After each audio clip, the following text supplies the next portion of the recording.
Okay, the one thing that I was gonna make sure I had was my microphone for the recording. And that is the one thing that I left on the counter. So I'm gonna talk really loud so my computer will pick it up, hopefully. Okay, we're seated this way so that you can see the mirror, because most of it will be on the stove. It's really easy to put together, but I want to talk for a minute first about some of the ingredients, because there are a few unusual ones. You know about garlic, you know about ginger. Mushrooms, you probably use white button mushrooms all the time.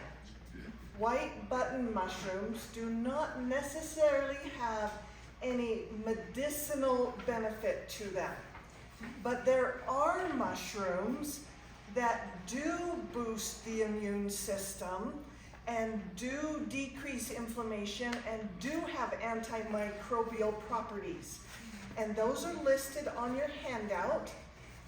They include chaga, cordyceps, lion's mane, maitake, oyster, reishi, shiitake, and turkey tail. Of those, the two that you will find in the grocery store are shiitake and oyster. And it is fine if you use just shiitake in the recipe. That will give you the benefit. But I am using both. I already cut up my shiitakes just to save time, and I'm using fresh shiitakes, and I cut the stems off of them first, and then you know, the round button head I cut in half and then sliced like this. So I cut it vertically and then horizontally, and it gave me chunks just about the right size for my recipe. I am using dried mushrooms additionally, just to get the extra medicinal benefit. This time of year, you can find dried mushrooms in the grocery store. And you can get just the dried oyster or just the dried shiitake, or you can get a blend of different dried ones. I used the blend in my soup and thought it was really good. The problem is you have to stock up around Thanksgiving and Christmas because you might not see them again.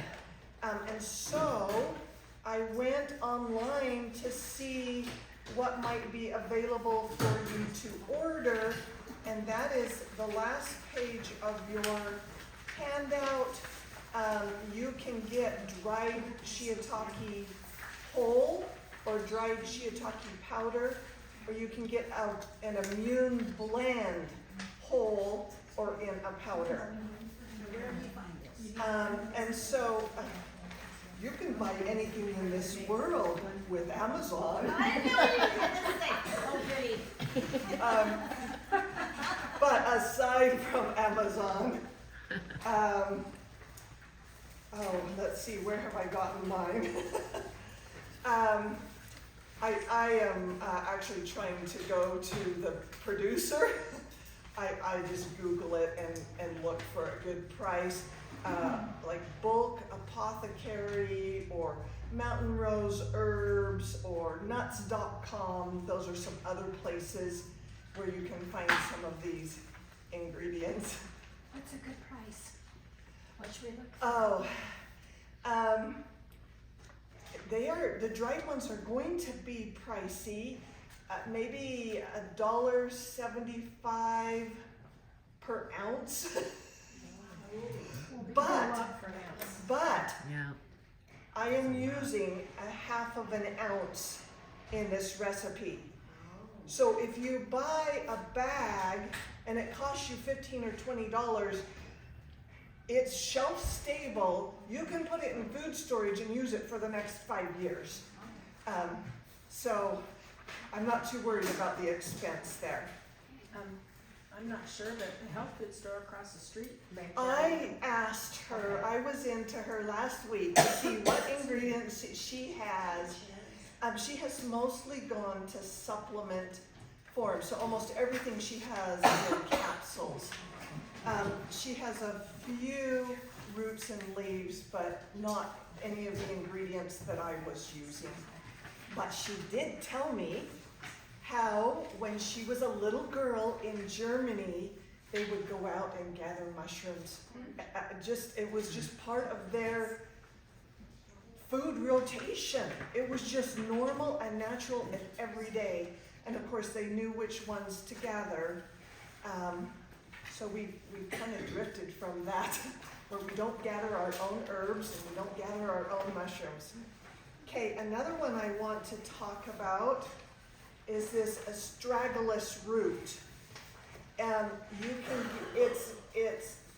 It comes either strips, they look like strips of bark almost, or it'll come shredded.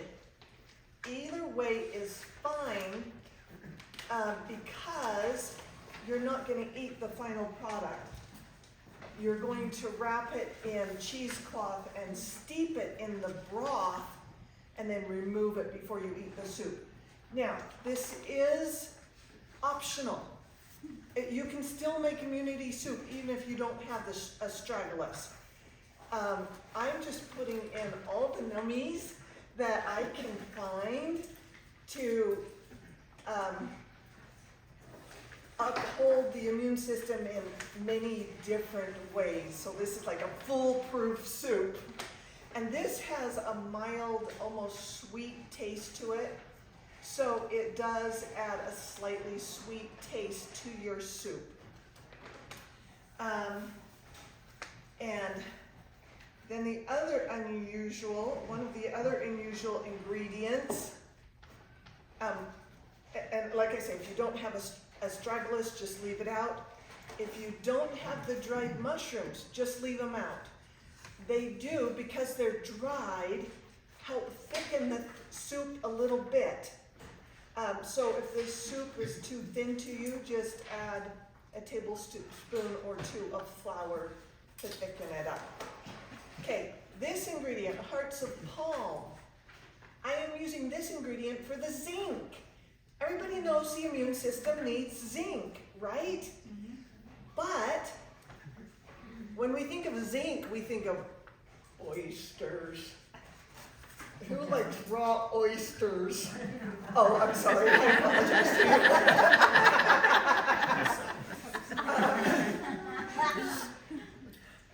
A high percent of the population would not be excited about oysters in their soup. So this is an ingredient high in zinc, and I'm going to blend it with the broth, and it's going to make the soup creamy, just as if I had put dairy in it, milk or cream or something like that. And the taste is mild enough that by the time I get the shiitakes in there, you won't taste the hearts of palm. Where do you find something like that? That also is at the grocery store. I've looked at a couple of stores. When I was into Winkle this week, I did buy the last can, so I hope they've restocked.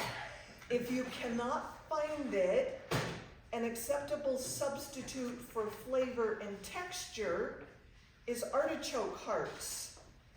But they won't give you the zinc, they'll give you the creaminess. So you could just add some cream to your soup, or you could blend up the artichoke hearts, and then for the zinc, you could consider topping your soup with some pumpkin seeds, or having some pumpkin seeds on the side, because they're high in zinc. Or if you wanted to get really adventurous, you could make a paste of pumpkin seeds in your blender and mix that into your soup as a thickener. So, and then, Mike, go ahead. Where in the store do you find that? This is on the vegetable aisle. Hearts of Palm is on the vegetable aisle between the tomato products and the corn and beans. But kind of up high, you know, where you would find unique things like mushrooms and artichoke hearts. Okay. I am using an egg yolk because immunity needs vitamins A and D and vitamin C and zinc. And vitamin A, we think of carrots, but that's the unconverted form. The body has to convert the beta carotene. And so the egg yolks actually have the retinol form. And I'm using a pastured egg because it has a higher vitamin content than the chicken coop eggs. One more unusual ingredient, Nigella sativa, sometimes called black seed or black cumin seed. I'm going to pass this around maybe with a plastic spoon so they can reach in and get some. I made the mistake when I bought it of pouring out a handful and popping the whole handful in my mouth and chewing it up. Don't do that. It's very pungent. It burned my throat. But you can take out one or two seeds and smell them and suck on them and maybe chew them. Just don't put a whole handful in your mouth. And they can just be sprinkled on top as a garnish. You can smell the bag. It smells a little bit oniony, and that's the internet says that it has a flavor similar to a green onion. I think it's much stronger than that. Purportedly, this was used in Egypt in the mummification process, so it's pretty strong. Okay, but those are just a whole bunch of really cool immune tips that we put together in a beautiful mushroom soup. Where did you find that? And the black seed I also ordered online. You could get that also from Mountain Rose Herbs. This one came from Spiceway. So there we have it. So now we're gonna cook. I just wanted to explain the ingredients before we got started. So there's two parts to this. There's a sauteed part and there's a simmered part, and then we dump it all together. So it's pretty simple. So I am going to, it says a tablespoon. I find that sometimes the mushrooms and garlic and ginger stick to the pan, so I'm pretty generous with my oils. And I'm going to let that warm up for just a minute. I should have had that on beforehand. Oh, we're going to smoke. Suzanne's been here with her oil. Is that coconut oil? Yes, I am using coconut oil. For cooking, I tend to use a more solid fat that's more stable under heat. And I am a food nerd, and so I don't use processed. I mean, I tend to use a more traditional cooking fat, like a tallow or a lard, or the coconut oil, rather than the industrial oils, our canola, our safflower, our vegetable oils. Because that's not what society's thrived on, and our industrial oils tend to be inflammatory in our bodies. And if we're trying to keep from getting sick, or if we're trying to get well, inflammation, chronic inflammation is the last thing we want. Okay, so that's melted enough. This is one onion. I already chopped it up. just to save time.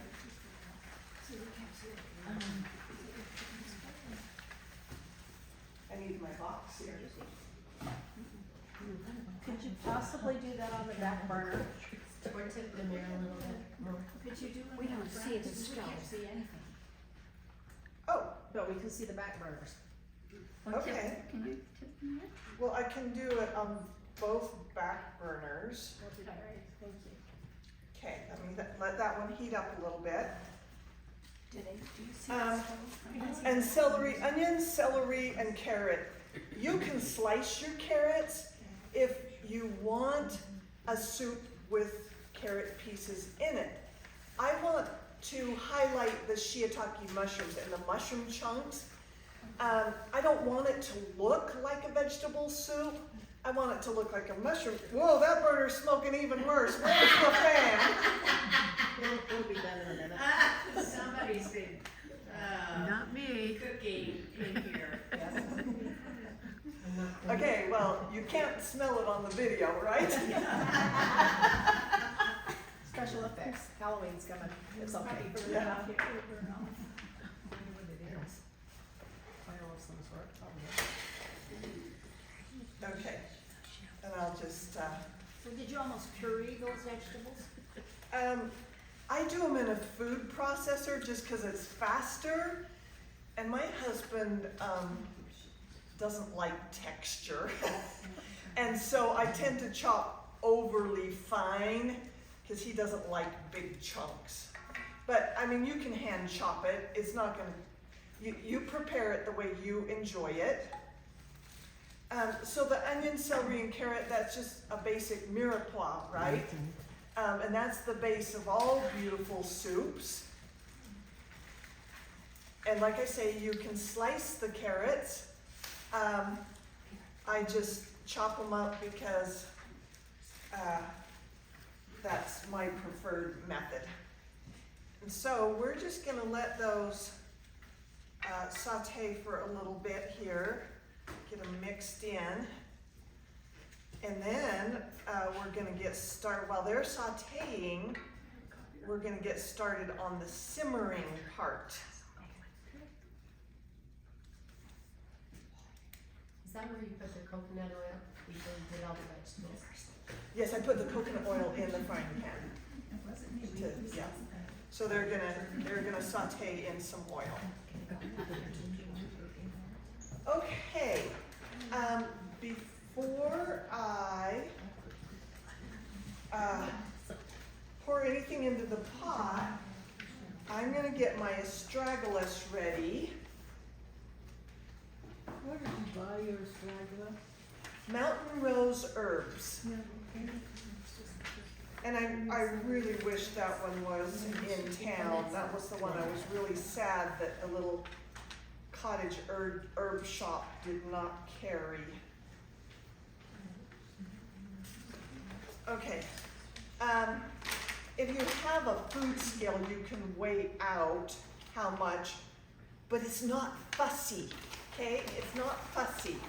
I'm just gonna put in, maybe a dozen or so of these 2-inch strips.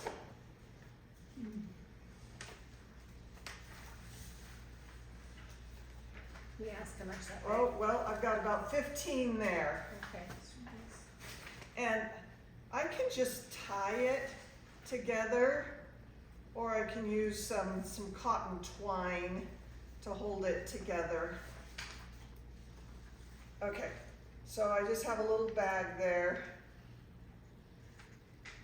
And I'm gonna discard it after it has steeped, so it doesn't really matter. You're not But- gonna reuse it in some? I could steep it twice. I Okay. could pull it out and make an astragalus tea to sip on for a sore throat. Yeah. Yeah, Okay. it could be reused. So I'm just gonna drop this into my broth pot so that it will simmer in the broth. I brought my favorite soup pot, which is an old pressure cooker pot. I like it because it has such a heavy bottom and I never scorch my soup. And so if you have an old pressure cooker, it's great. A Dutch oven also works great. A saucepan is fine too. This is not a soup that I'm worried about scorching because I'm not stirring butter and flour and milk together. But I just thought I'd share what I'm using. I'm also using my own cast iron frying pan because that's what I'm used to cooking with. I can't cook with Teflon because I've used the cast iron for so many years. Well, it's better for you. But again, you're just gonna use whatever you have. May I ask a question?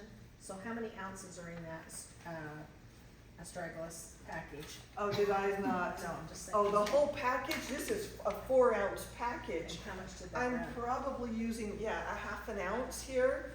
So Okay. this will make many, many soups. And you don't have to put it in just this soup. You could put it in any soup, right? Do you remember how much that was? About? I don't remember. I want to say maybe $6 or $7. Not unreasonable. Not unreasonable price. Okay, and one other thing that I'm gonna do before we make our broth is I'm going to blend these up into a powder. Because I'm not trying to rehydrate them, I'm trying to use them as a soup thickener and flavorer. Last time I used the forest blend and I liked that, so I'm gonna do that again today. But you could just do an all shiitake flavor. Again, it's just whatever you find.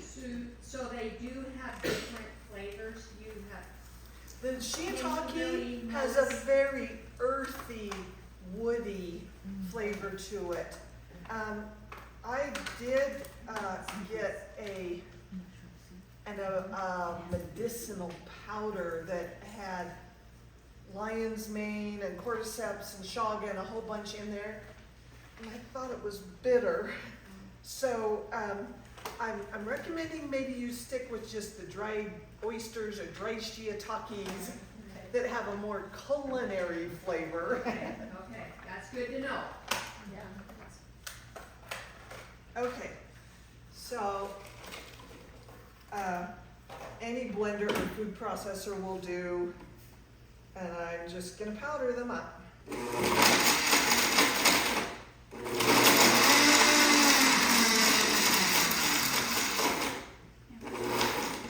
few little pieces of bread in here.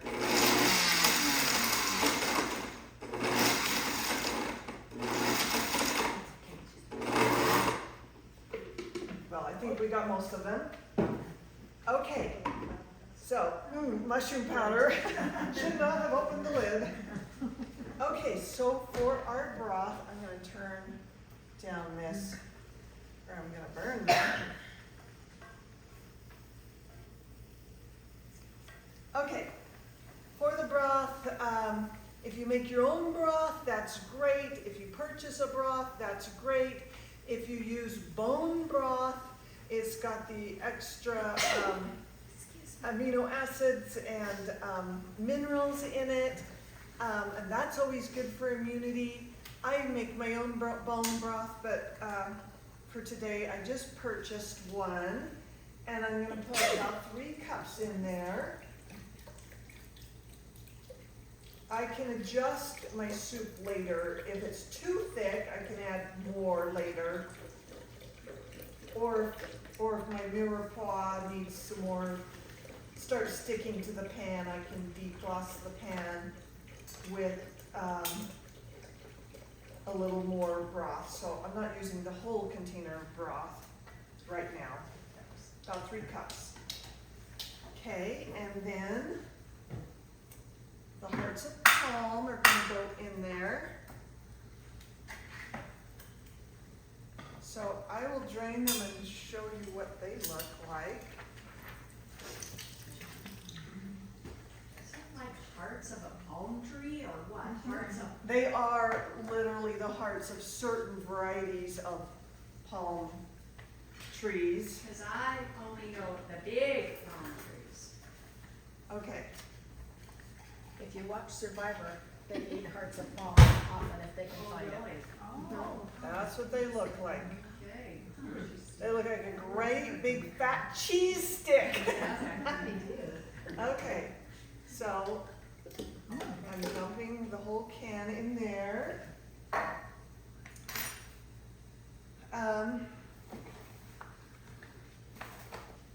And I'm just using the yolk because that's the part that's high in vitamins A.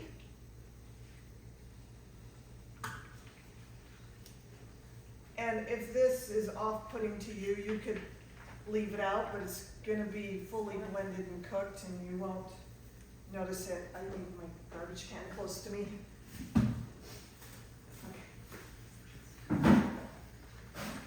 Are backyard chickens considered, what did you call it? Terrific. Pastured? Pasture. Are those considered pastured? This egg, yes. No. Backyard chickens, Oh, backyard chickens. are they considered pastured? Well, are they kept in a cage or are they allowed to forage? They're considered pastured if they can eat their normal diet, and their normal diet is beetles and grubs and insects. If you're feeding them kitchen scraps, that's okay, but they need bugs. So they're pastured if they're able to get their bugs. Okay, Okay, the soy sauce is just for the umami flavor, okay? Again, not critical, the shiitakes have a good umami flavor, but it just adds a nice little touch, so. would liquid aminos serve the same Yep, you purpose? can use liquid aminos as well. Coconut aminos, what's the gluten-free one? Tamari, any of those soy products would work. I'm talking and not paying attention. We're watching, it's okay. Okay, it's getting a little dry. I might put a little moisture in there. Okay, and then I'm gonna put my mushroom powder in here.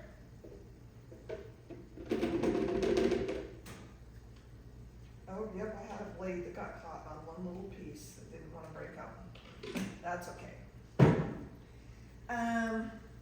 And I've already got my astragalus. What did I do with my lid? So, I'm just going to make that nice and creamy.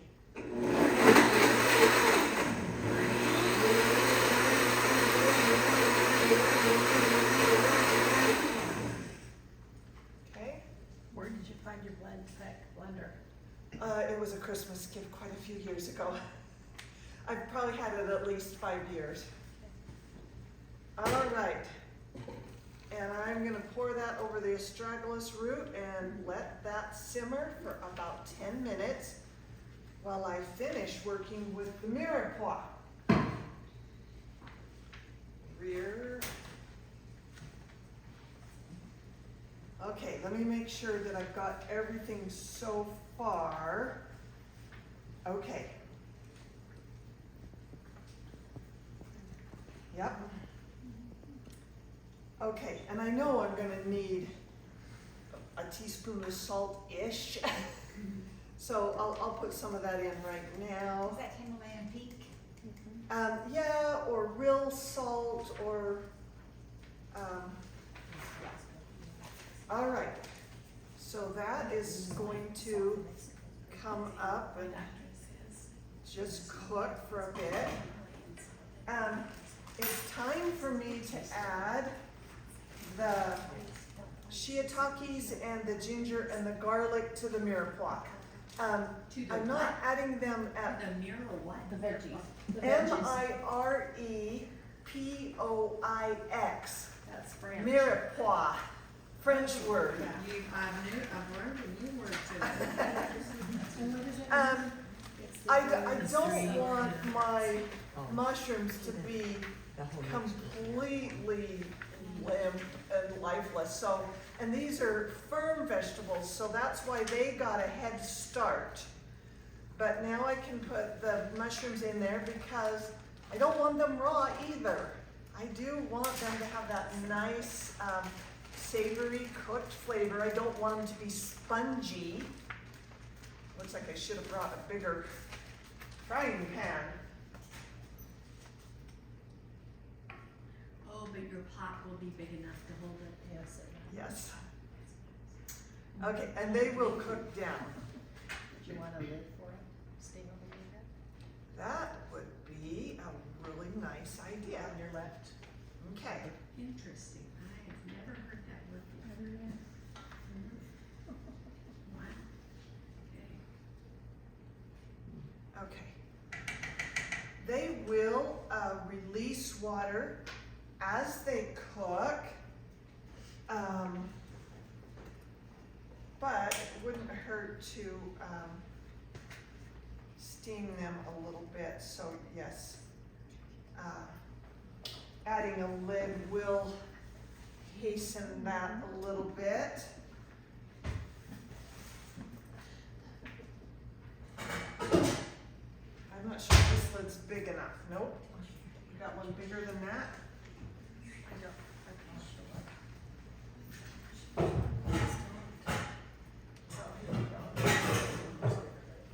Ta-da. Okay. So I do need to put some garlic and ginger in there last. Also put some garlic and ginger in there. I put them in last because they do tend to burn to the bottom of the pan, which is fine. You can add liquid and deglaze the pan. But we only need them to just cook long enough to become fragrant. They only need a minute or two. If I'm right here, can you see my cutting board? Nope, I have to be out here. Okay.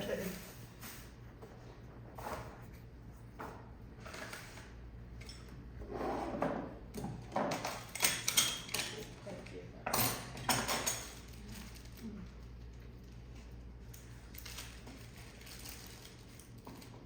Okay, these are great big cloves. They might be double cloves. But I've got 3 garlic. And I'm gonna slice off the stem end and then smash with my knife. And then the peel comes right off.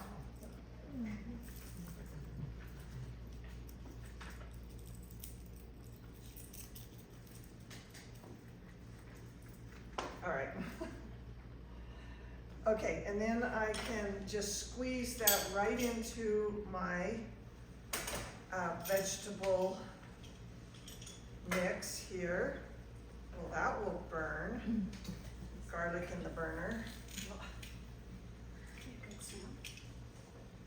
If any of you go to farmer's market on Saturdays, they have a plethora of varieties of garlic.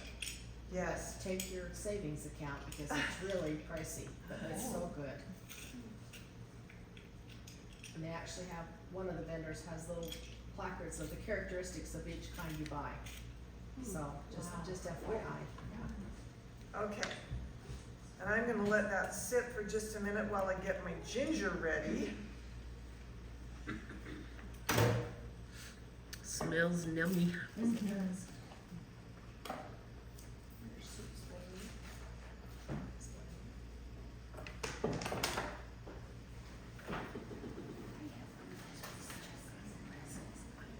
I bring my ginger home from the store and throw it in the freezer, as is. Just throw it in the freezer. And then when I need some, it's so fibrous that it's really hard to grate, except for when it's frozen. I grate it peel and all. So do you wash it? It's gonna get washed in the soup. I Boil. It's gonna boil. I'm not worried about it. all right, I just was wondering. You'll find that I'm a very traditional cook. I don't Okay. get fussy about germs. Okay, well, good, all right. If it has visible dirt on it, brush it off with a clean cloth or a rag or a towel. I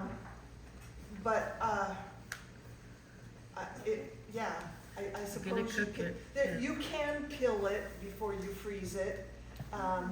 And I have heard, peel it with a spoon Yes. rather than a peeler, so you can get all it through in all the curves. So, yeah, if you're worried about that, just peel it.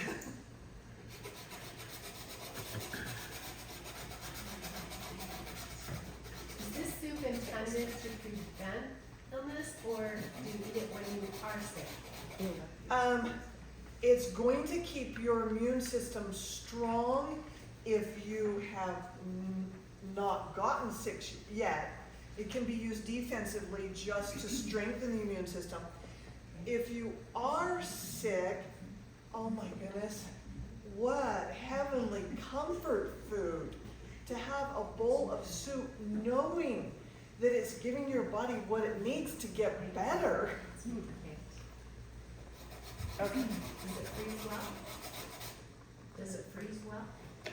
I have not tried freezing it because we eat it up before we can get it frozen. But knowing the ingredients in there, I do not see a problem with freezing it. It should freeze just fine. Okay, that's plenty of ginger.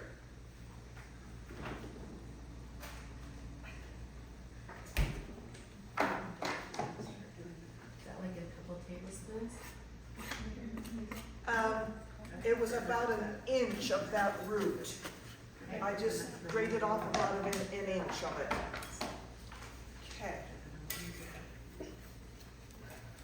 Oh, yeah, you're gonna start to smell this. Sure, yeah.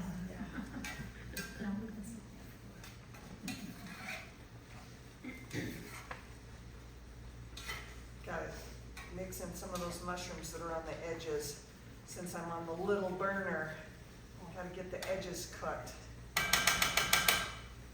Okay, I might add just a titch more moisture, just to keep it from burning now that I've stirred in the ginger and garlic. And I'm gonna put the lid back on. We have one final ingredient. This is simmering nicely. I'm gonna continue to let it steep a few minutes more while we do the last ingredient, which is a bunch of kale for the vitamin C. And this is how I use my kale.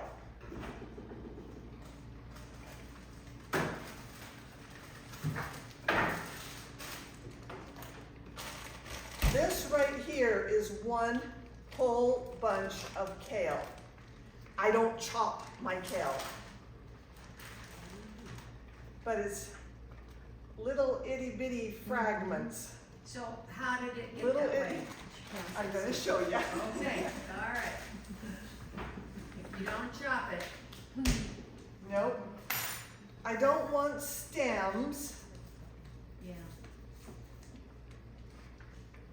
so I grab the stem in my left hand and the leaves in my right hand with it folded in half. And I just tear the stem away. And stuff the leaves into a bag. When I have the whole bunch complete, or 2 or 3 bunches, whatever I've purchased, I throw it in the deep freeze. A regular freezer will work, but the colder it is, the easier it'll crack and crumble. So I'll stuff my bag, put it in the freezer. When it is completely, so I do that on grocery day. When I bring it home from the store, and yes, wash it. Oh, all right, I was wondering. But again, if it's going in soup, who In the cares, freezer, right? yeah. cares? Okay. If you wash it, then you have to spin it, because otherwise it's all gonna stick together. Okay. And I'm about simple, why do more work than I have to? Okay. So, anyway, it will not freeze in the time we're here, so I'm gonna let that be enough for the demonstration for now. But when, I don't know, has it been 10 minutes on this?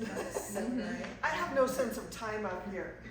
So, using tongs or just a fork,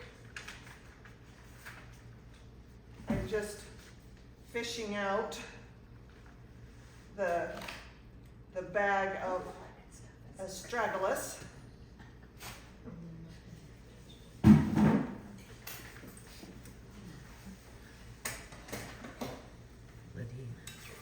And this is very fragrant, and I don't think the mushrooms are either soggy or spongy at this point. So we are just gonna combine the two.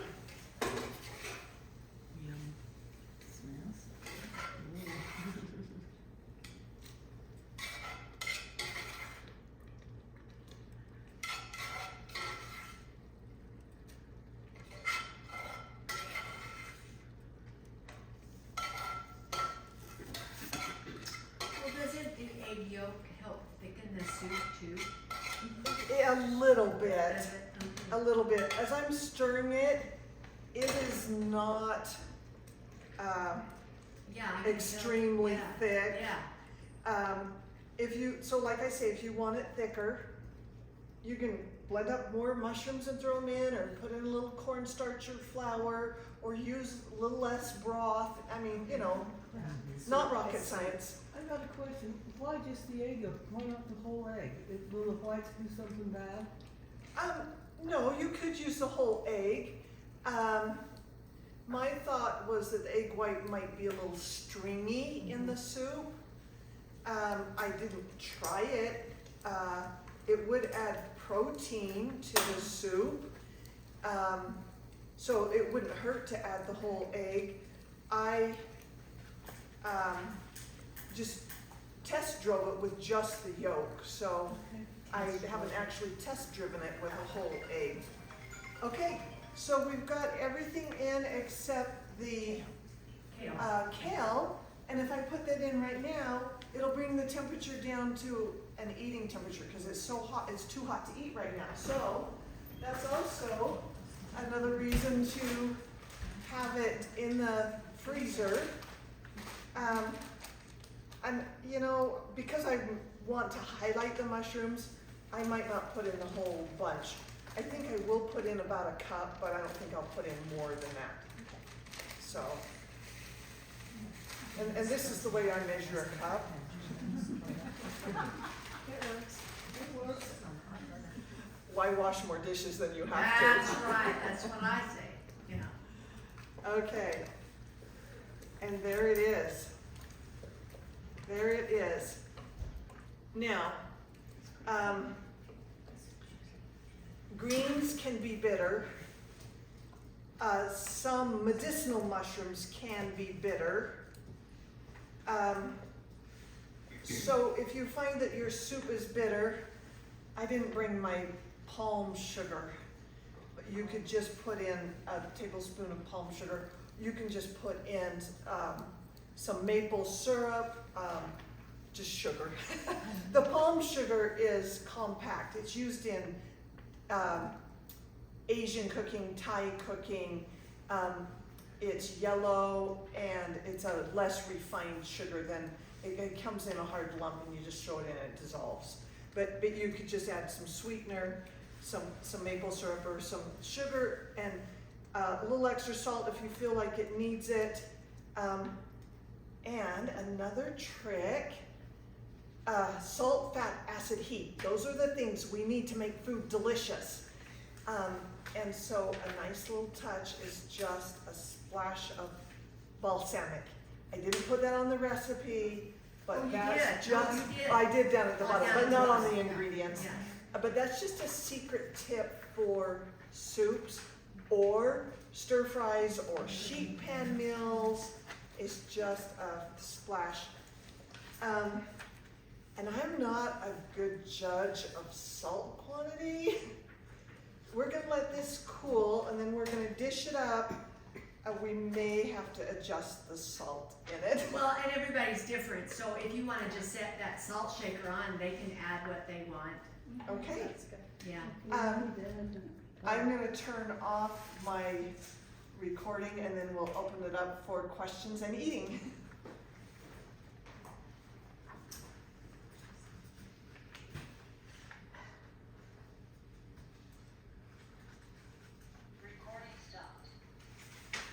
And I don't know if that worked or not. I guess we'll find out. Okay. Any other questions? No? So what do you serve with this when you serve it? You know, when you're sick, soup's all you want. When you're not sick, we had the elders over for dinner Sunday and we did a Salisbury steak, just with the gravy, not with the mushrooms in it, just a Salisbury steak with the soup on the side. That was a good combination, and some green beans and a salad. Mushrooms go with just about anything, right? So a soup would go with a salad, it would go with a meat entree. I'm trying to think, you know, would a bean dish? I don't know that I would serve a bean dish and a soup together, but doesn't mean you couldn't try. A roasted chicken might be lovely. That would be a nice autumn meal. Okay. If I'll blow a spoonful and see what I think about the salt. I don't know.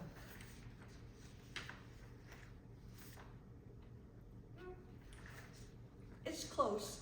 Okay. It's close. All right, I'm gonna put it on. Is there a hot pad for me to set it on the table? They should be on that end, the hot pads on that end, yep. Okay. Oh, I'm gonna need a serving spoon. Oh, they moved the serving spoons, they always. Okay.